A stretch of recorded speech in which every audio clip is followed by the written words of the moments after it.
Велинград, България, втора част. Както отбелязах, трите села Чепино, Лъджене и Каменица били обединени с решение на Министерския съвет от 28 януари 1948 в град Велинград, наречен на партизанката от отряд Антон Иванов Вела Пеева с нелегално име Пенка, родена в едното от тези села Каменица. Загинала в бой с жандармерията на 3 май 1944, когато е била на 22 години.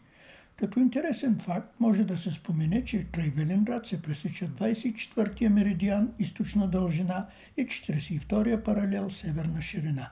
На 17 декември 2008 на конференция на Балканския алианс на хотелиерските организации, проведена в Сараево, град Велинград е обявен за СПА столица на Балканите, като призът е връчен официално на 7 юли 2009 година.